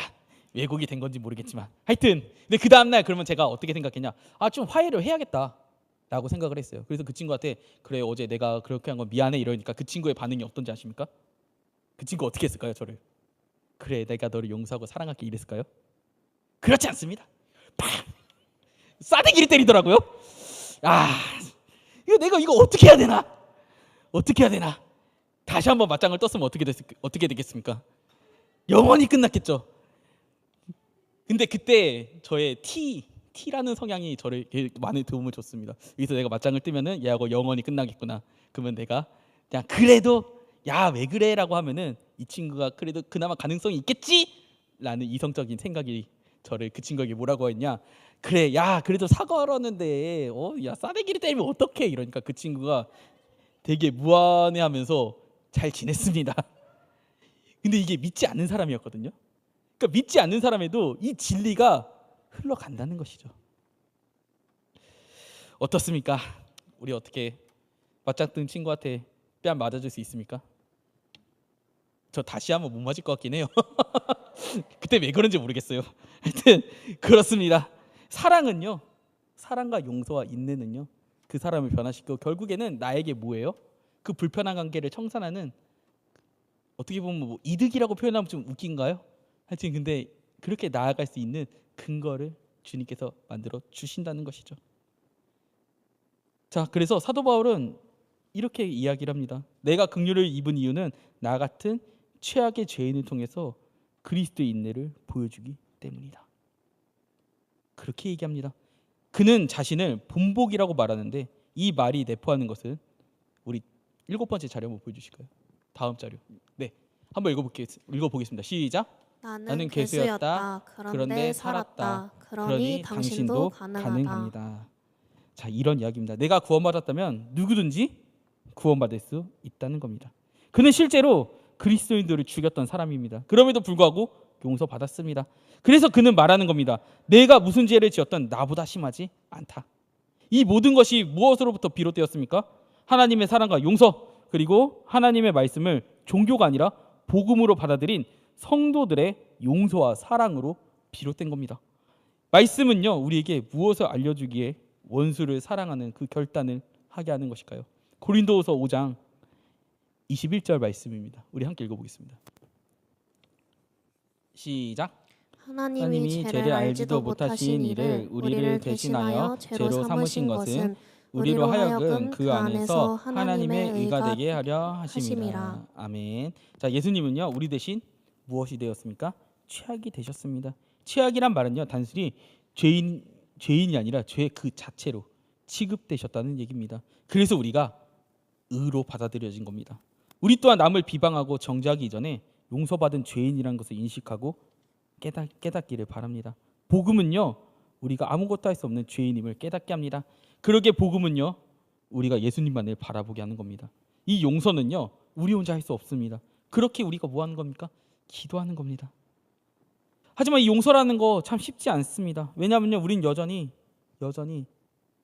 자기 중심적인 존재이기 때문에, 자기 중심적이게 아니더라도 힘듭니다. 이건 정말 힘듭니다. 그러나 그때마다 우리는 바울의 고백을 기억해야 됩니다.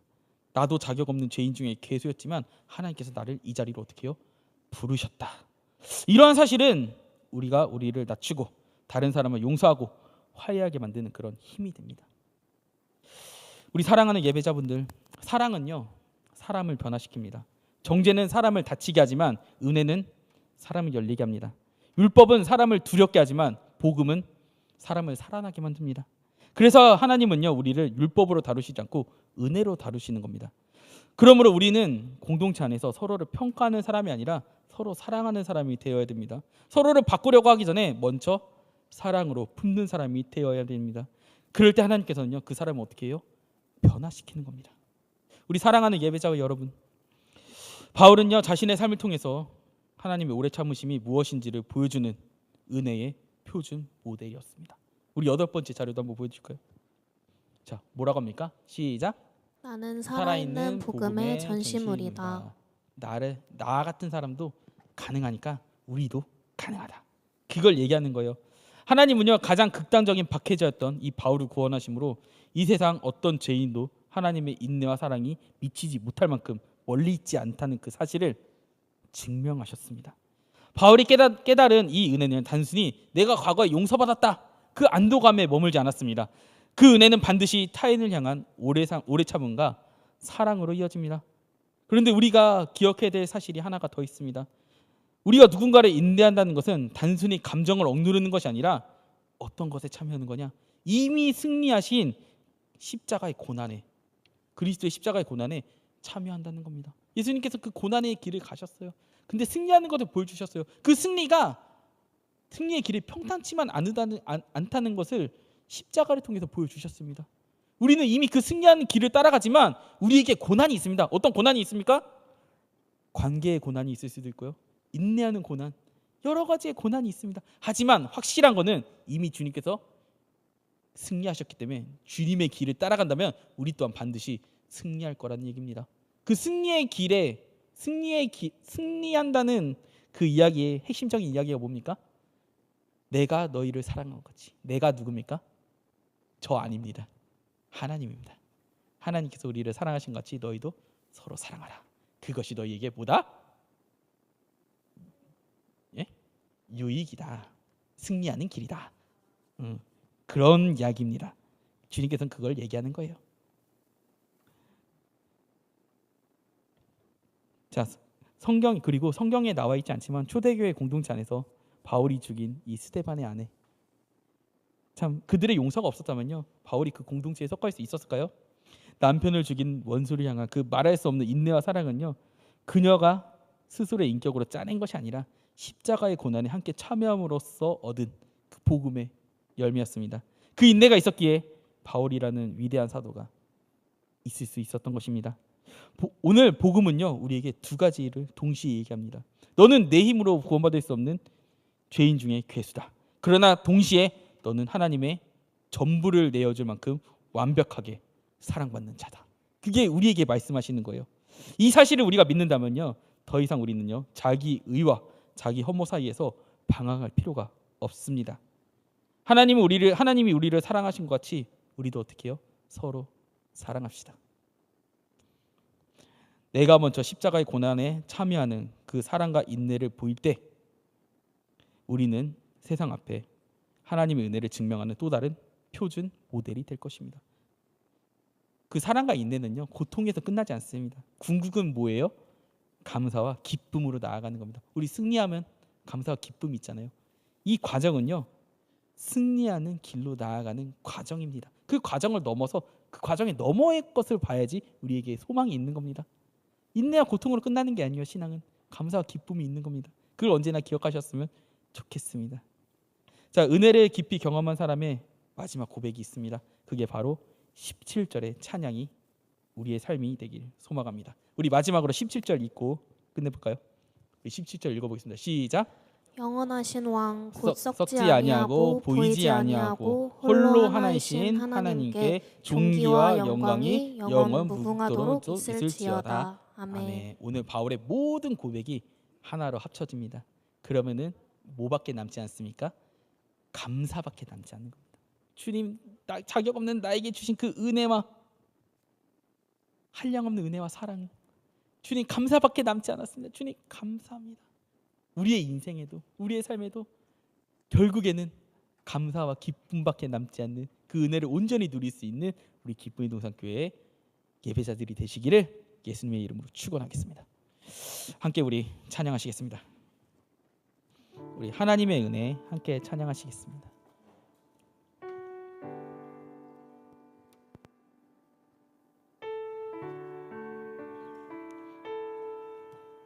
우리 찬양을 통해서 하나님께서 우리를 어떻게 사랑하시는지, 그리고 어떻게 우리를 부르시고 계시는지를 다시 한번 뒤돌아보셨으면 좋겠습니다.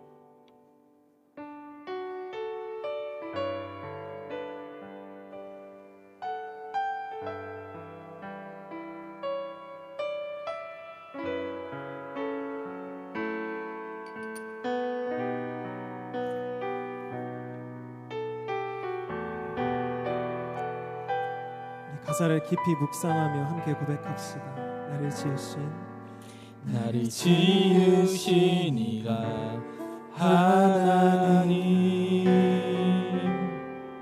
나를 부르신 이가 하나님, 나를 보내신 이도 하나님, 나의 나 된 것은 다 하나님 은혜라. 나의 달려갈 길 다가도록, 나의 마지막 고임 다하도록, 나로 그 십자가 품게 하시니, 나의 나 된 것은 다 하나님 은혜라.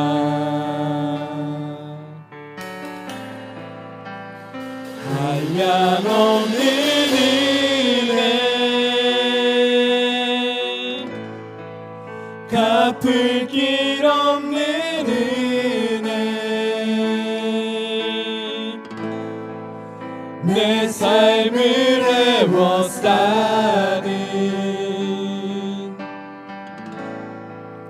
하나님의 은혜,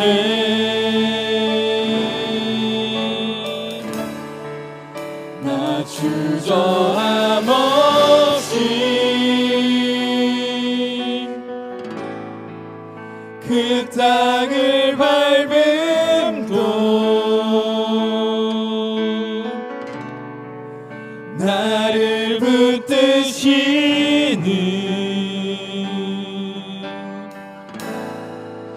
하나님의 은혜. 처음부터 고백합시다.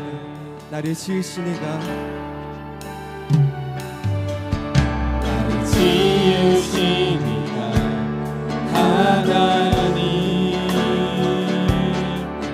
나를 부르신 이가 하나님, 나를 보내신 이도 하나님, 나의 나 된 것은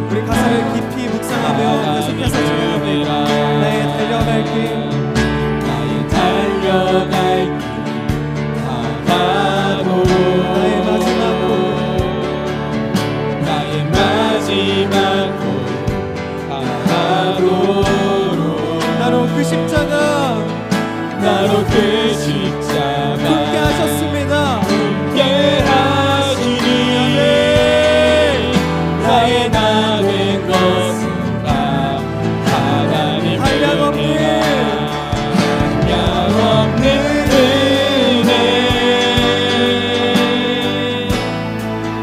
갚을 길 없는 은혜 내 삶을 애워싸는 하나님의 은혜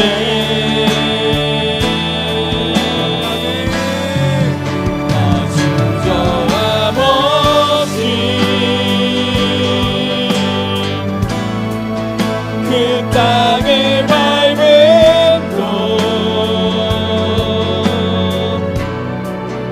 나를 붙드시는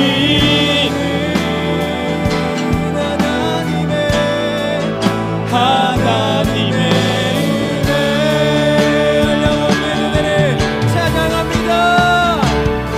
한량없는 은혜 갚을 길 없는 은혜 내 삶을 애워싸는 하나님의 은혜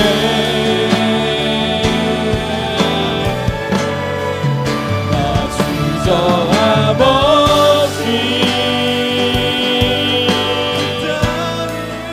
그 땅을 밟음도 모든 것이 하나님의 은혜임을 고백합니다. 우리 다시 한번 고백할게. 우리 두 손 높이 들고 우리에게 하나님의 은혜를 부어주시는 하나님께 찬양하며 나아갑시다. 한량없는 은혜. 아멘. 한량없는 은혜 갚을 길 없는 은혜 내 삶을 애워싸는 내 삶을 애워싸는 하나님의 은혜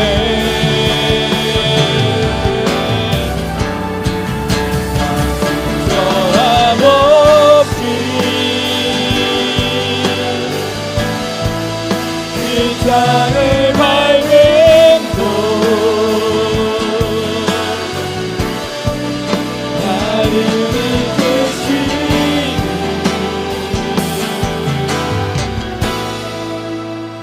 하나님의 우리 이 시간 말씀을 기억하면서 기도했으면 좋겠습니다. 우리 복음이 무엇인지 다시 한번 생각해 보았으면 좋겠습니다. 내가 종교적으로 살았는지 아니면 복음으로 살았는지 한번 뒤돌아 보셨으면 좋겠습니다.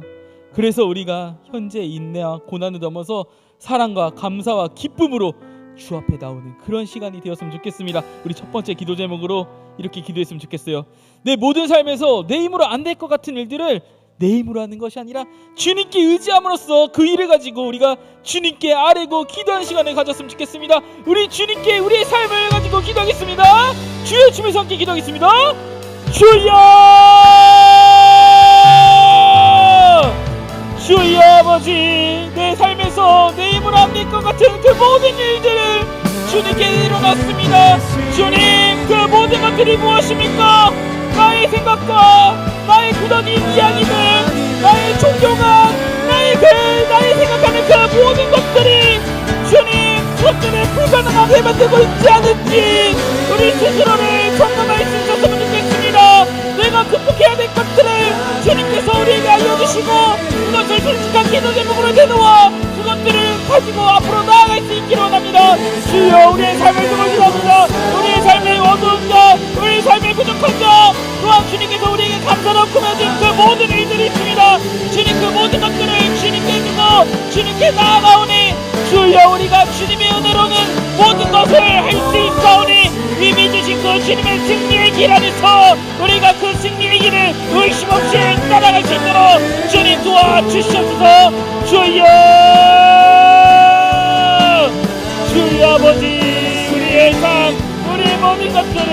인도하시는 주님 도와주시옵소서.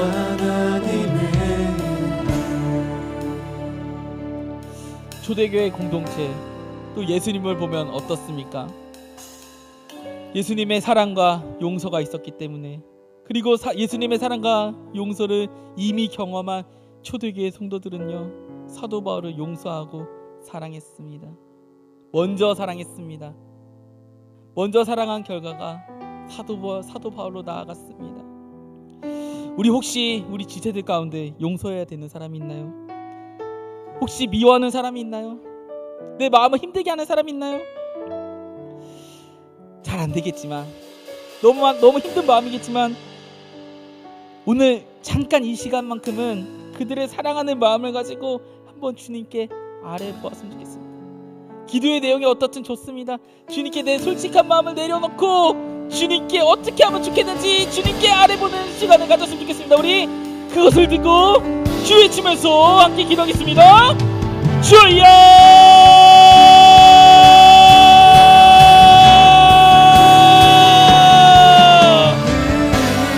주여! 아버지, 안 될 것 같은 것들, 아버지, 어떻게 하겠습니까?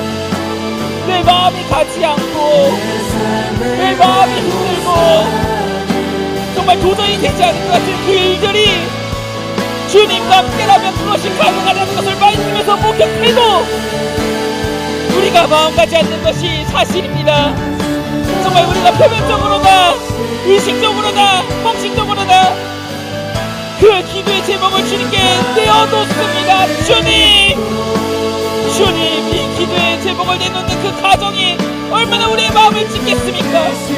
얼마나 우리가 인내하고 용서하는 마음이 있어야 되겠습니까?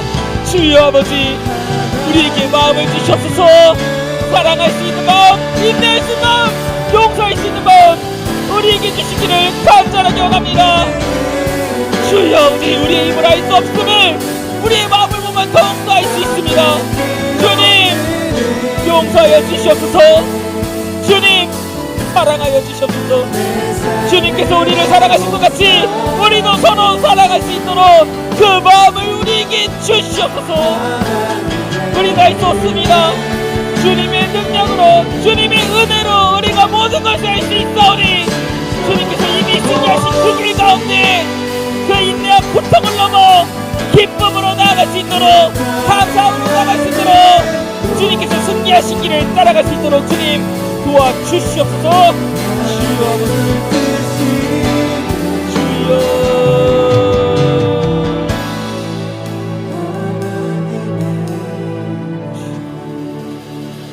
기도하겠습니다.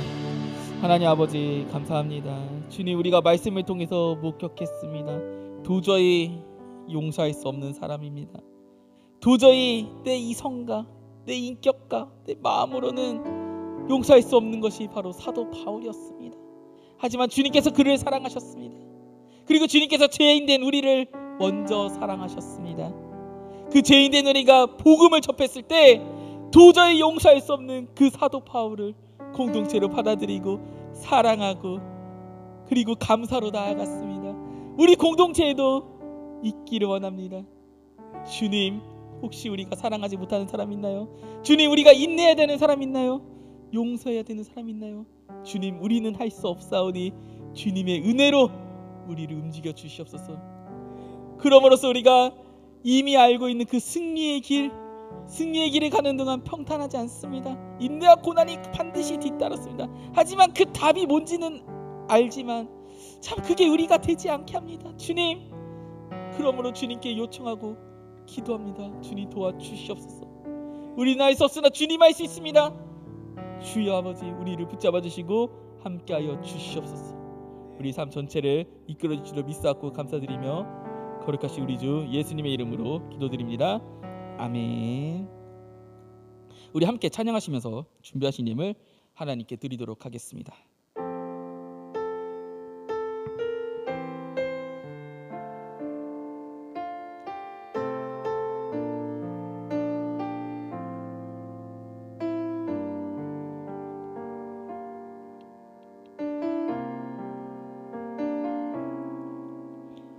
나의 것은 나의 소유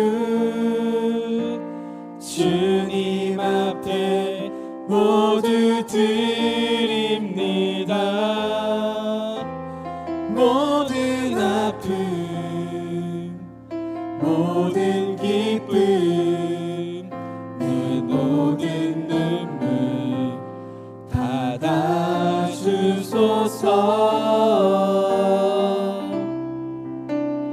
어제 일과 내일 일도 꿈과 희망 모두 드립니다. 모든 소망 모든 계획 내 손과 마음 받아주소서.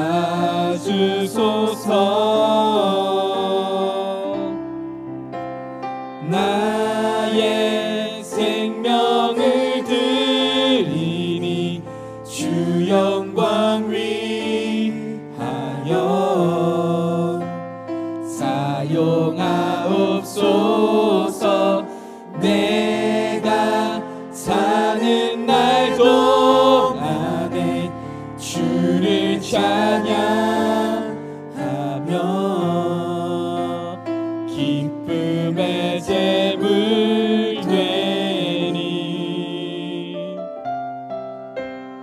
나를 받아주소서.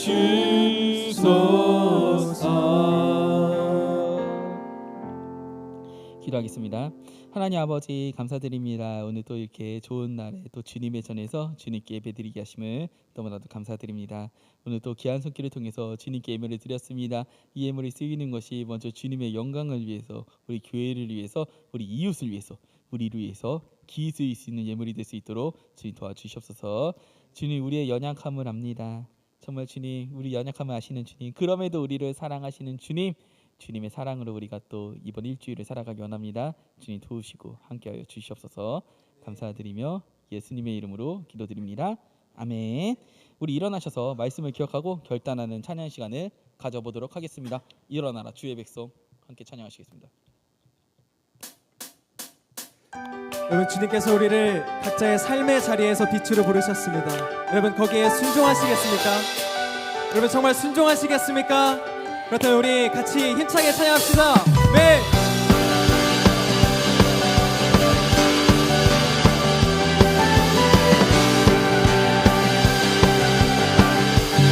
함께 고백합시다. 일어나라 주의 백성. 일어나라 주의 백성, 빛을 발하라. 주가 너의 영광으로 임하시리라. 일어나라 주의 백성. 일어나라 주의 백성, 빛을 발하라. 주가 너의 영광으로 임하시리라. 세상이 어둠 속에 헤매고 있지만 주가 너와 함께 계셔 회복을 향하리라. 일어나라 빛을 발하라. 백성이 너의 빛을 보고 사방에서 나오네. 일어나라 빛을 발하라. 한 백성이 자유함을 얻어 기뻐하라. 일어나라 빛을 발하라. 일어나라 빛을 발하라. 한 백성이 너의 빛을 보고 사방에서 나오네. 빛을 발하라. 그 백성이 자유함을 얻어 기뻐하는구나. 네.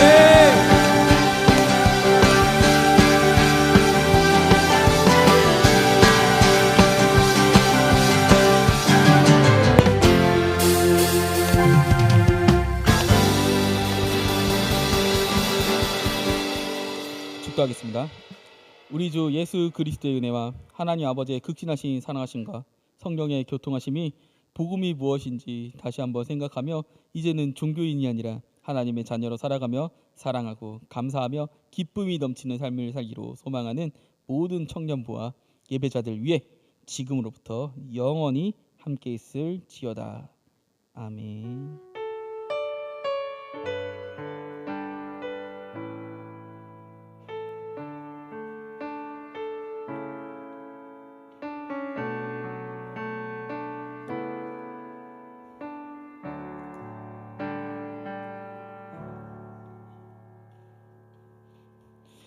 자, 우리 먼저 우리 교회에 오신 분들을 환영하는 시간을 가져보도록 하겠습니다. 오늘 우리 교회 처음 오셨거나 그동안 계속 나오셨지만 미처 등록하지 못하셨다가 오늘 등록하기를 원하시는 분이 계시다면 우리 뒷문 앞쪽에 있는 우리 새가족팀이 친절하게 안내해드리도록 하겠습니다.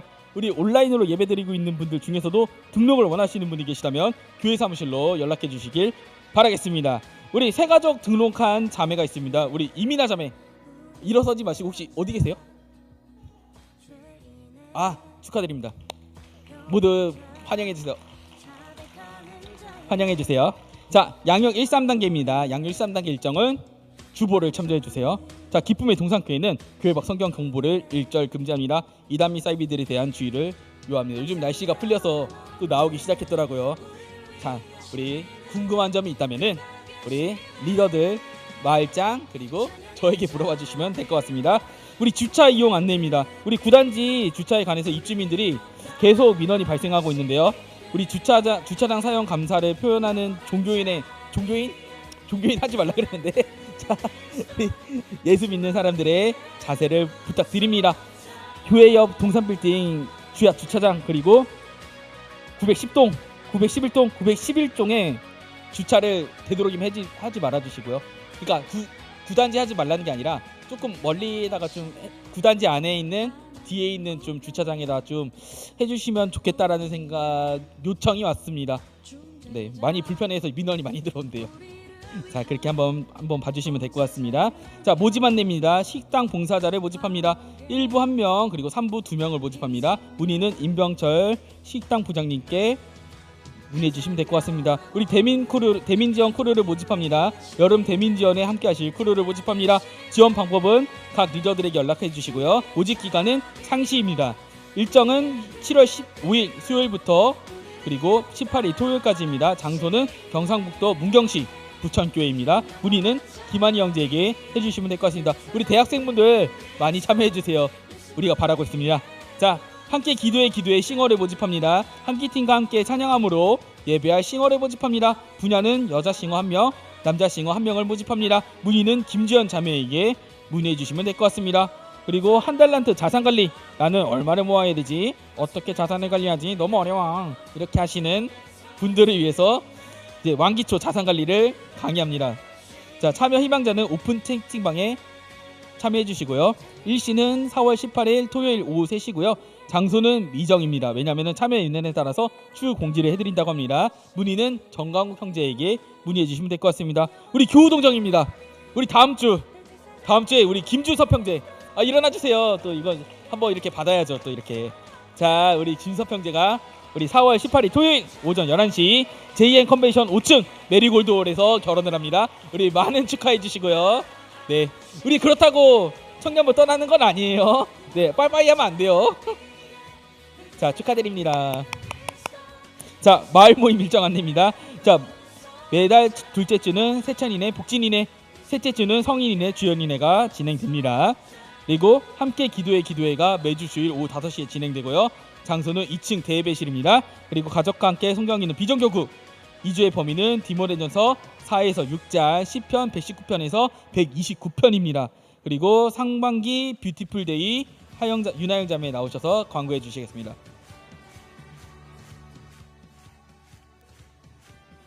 네, 안녕하세요. 다시 돌아온 뷰티풀데이 소식을 전해드리러 나왔습니다.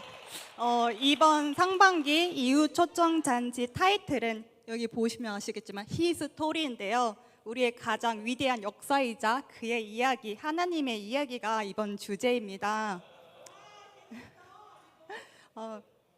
이번에 최근에 새로 오신 새가족분들과 VIP 분들을 모시고 하나님의 이야기에 대해서 나누는 아주 특별한 시간이 준비되어 있으니까요. 다들 많은 기대 부탁드리겠습니다. 저희 다다음 주 4월 26일에 4부 예배 끝나고 바로 진행을 될 예정이니까요. 다들 예배 끝나고 어디 가시지 마시고 팬 모임 없이 마을 모임 없이 바로 지하 소예배실로 모여주시면 되겠습니다. 제가 여기서 다 말씀드릴 수는 없지만 그날을 위해서 굉장히 특별한 배우들이 이렇게 포섭되어 있다고 합니다. 굉장한 배우진들이 저희 리더들이 그분들을 섭외하기 위해서 밤에 잠을 못 이룰 정도로 굉장히 이렇게 준비를 했다고 하니까요. 그날만 오직 볼 수 있는 역대급 연극을 보기 위해서 많은 기대해 주시고 그날만 상영하니까요. 저희 정말 할리우드급 연기력과 몰입력을 볼 수 있을 겁니다. 많은 기대와 기도 부탁드리겠습니다. 감사드립니다. 자, 우리 이제 지난주에 뭐 했죠? 우리 골든벨 했잖아요. 자, 우리 시상 시간이 있습니다. 우리 채아람 우리 소장님 나오셔서 시상해 주시겠습니다.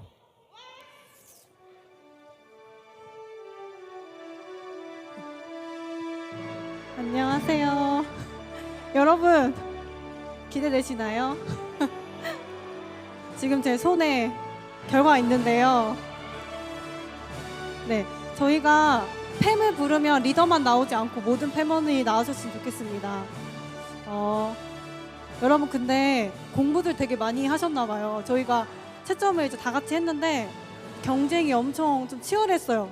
그래서 저희가 6등까지 드리려고 이렇게 막 상금을 좀 이렇게 두둑히 모아놨는데 제가 공동으로 일단 1등은 독보적으로 한 팀이 나왔고요.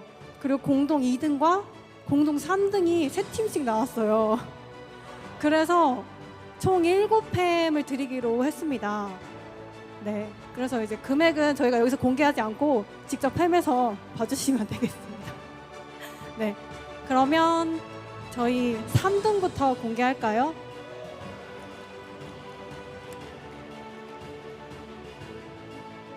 저희 상금 전달을 위해서 부장이사님 잠깐 앞으로 모시겠습니다.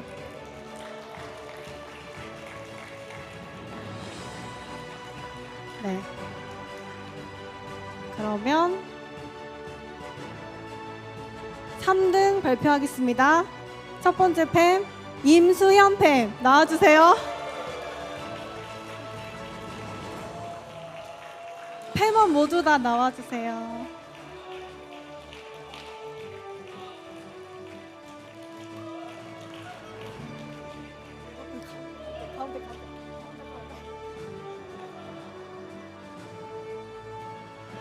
네. 아니 브레인 누군지 3등. 물어보신다 그랬잖아요. 브레인. 저희 하나 궁금한 게 있어가지고요. 혹시 이 팸의 브레인은 누구셨나요? 아, 기성이세요? 진짠가요? 수상 소감이 뭐 조금 아쉽고요. 다음에는 저희가 1등 가져가도록 하겠습니다. 그리고 좀 다들 멍청해 보이네요. 예.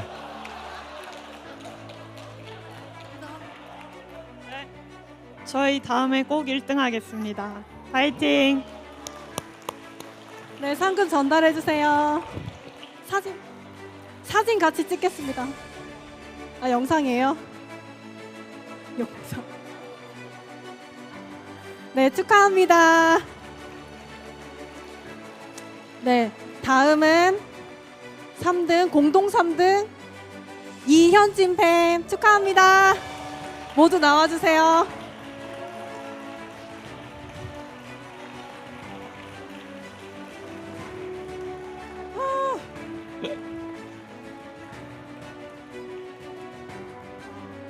이 팸의 브레인은 누구셨나요? 저희 팸은 오빠들 모세 오빠, 동규 오빠.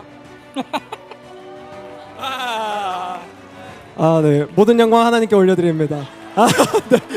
일단은 이 자리까지 오기까지 참 많은 시간이 있었는데요.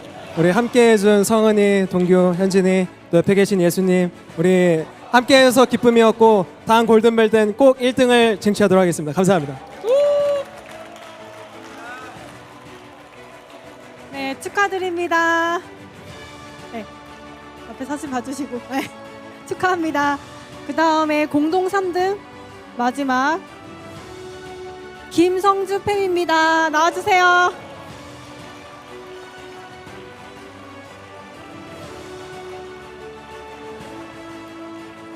네, 모두 나와주세요.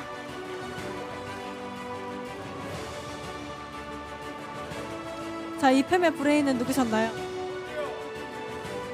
저인가요? 모르겠어요. 감사합니다. 네.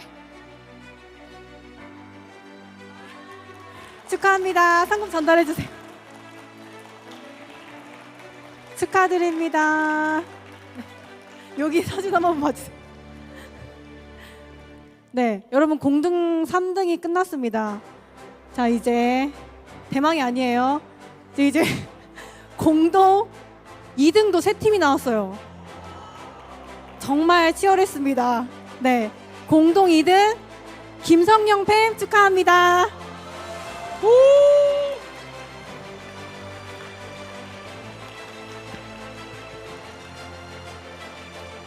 와.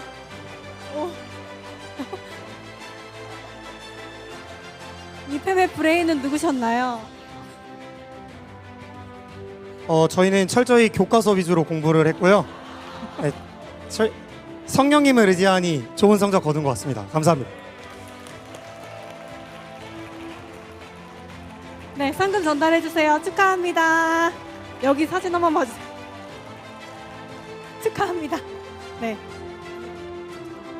네, 공동 2등 정희든 팸 축하합니다. 정희든 팸 나와주세요.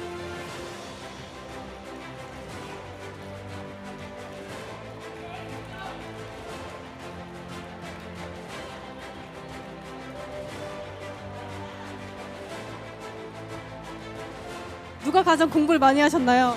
저요. 네, 저 덕분에 2등한 것 같고요. 네. 제가 중요한 구글 폼 그걸 작성을 해가지고 네, 저 덕분에 2등했고 저희 팀 5명 다 열심히 공부해서 이런 결과 나온 것 같습니다. 감사합니다.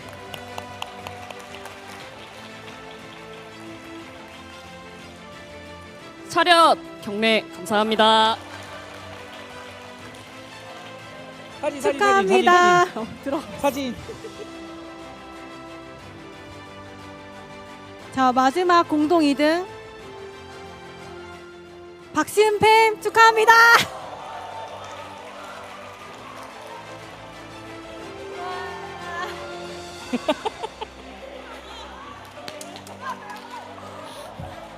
수상 소감 한마디. 누가 브레인이었나? 지효야. 네. 너무 감사합니다. 감사합니다. 네, 축하드립니다.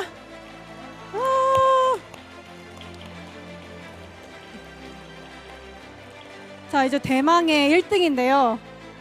저희가 1등은 지난번 골든벨 때 혹시 1등 했던 팸 기억나시나요? 세진팸.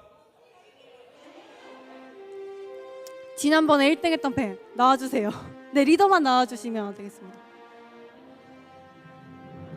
저희가 골든벨 보면 이렇게 그 다음 수상자에게 증여를 하잖아요. 그래서 저희도 1등 했던 팸 리더분께서 발표해 주실 텐데요. 네, 여러분 1등은 과연 몇 점을 맞았을까요? 아쉽게도 100점 맞지 못했어요. 하나 틀렸는데요. 대망의 1등은 유나영 팸 축하드립니다.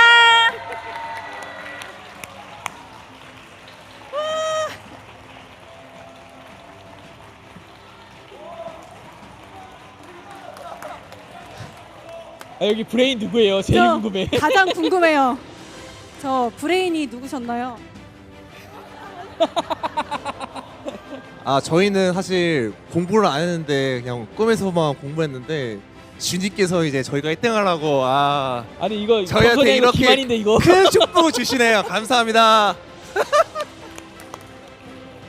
사실 저희가 고난주간을 맞이해서 뭔가 마가복음을 묵상하자라는 뜻에서 같이 마가복음 필사를 했었거든요. 그래서 그게 좀 많은 도움이 됐던 것 같습니다. 감사합니다. 네, 상금 전달해 주세요. 축하합니다, 윤혜영패. 아니 우리 다음에 1등 하려면 사도행전 필사를 해야겠네.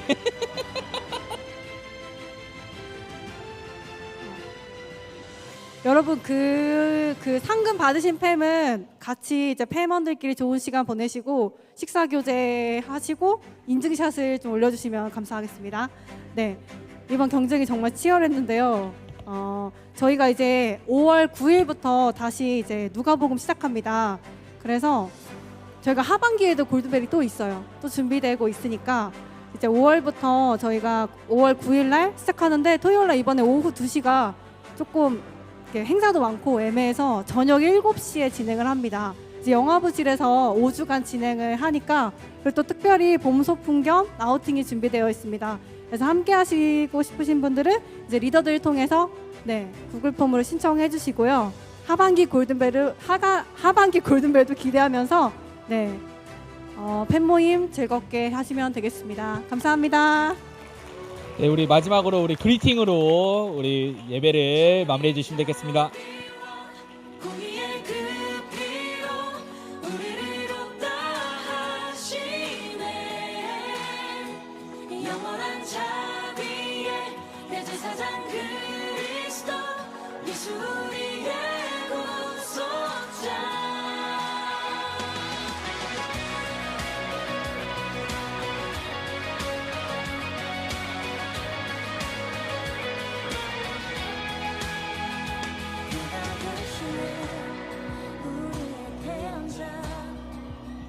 죄인의 변호자 자백하는 자의 죄와 불의를 완전히 씻기네.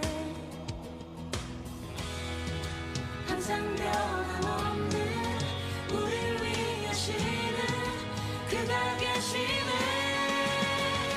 찬양의 자비와 공의의 그 피로 우리를 이롭다 하시네.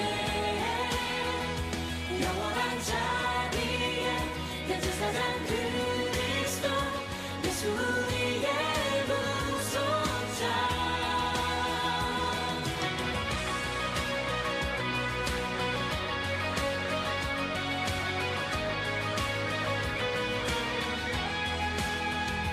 그가 계시네. 하나님 우편에 우리의 중재자, 우리를 위한 온 세상을 위한 화목의 희생양. 항상 변함없는 우리를 위하시는 그가 계시네.